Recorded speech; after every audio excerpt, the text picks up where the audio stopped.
అసలు దేవుడే లేడు. దేవుడికి ఎన్ని పూజలు చేసినా వేస్ట్. 2023 వరకు ప్రతి వారం గుడికెళ్ళి దండం పెట్టుకునేవాడిని. 2023 తర్వాత నేను గుడికెళ్ళడం మానేశాను. ఎందుకు అంటే దేవుడి మీద కోపమొచ్చింది. కారణం ఏమిటి అంటే నా లైఫ్‌లో ఖచ్చితంగా జరుగుతాది అన్న సంఘటన జరగలేదు. దానివల్ల నాకు దేవుడి మీద కోపమొచ్చింది. తర్వాత జరిగే సంఘటనలు వాస్తవంలోకి చూసిన తర్వాత అప్పుడు అర్థమైంది. నువ్వు ప్రతి వారం రూ. 20 పెట్టి కొబ్బరికాయ కొట్టేసినంత మాత్రాన దేవుడొచ్చేసి నీకు కష్టాలు లేకుండా చేత్తాడని కాదు. కష్టం నీకు వచ్చింది అంటే ఆ కష్టం ద్వారా నువ్వు నేర్చుకుంటావని ఆ కష్టాన్ని దేవుడు నీకిచ్చాడు. శివుడి ఆజ్ఞ లేనిది చీమైనా కుట్టదు అంటారు కదా!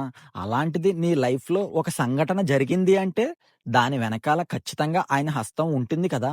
లో ఏదైనా అనుకోని సంఘటన జరిగింది అంటే అది నీ మంచి కోసమే ఆయన చేసుంటాడు.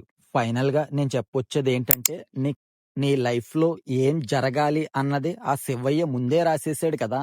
ఆ ఒక్క విషయాన్ని నువ్వు ఎప్పుడైతే యాక్సెప్ట్ చేస్తావో నీ లైఫ్ చాలా బావుంటుంది. అందరికీ మహాశివరాత్రి శుభాకాంక్షలు.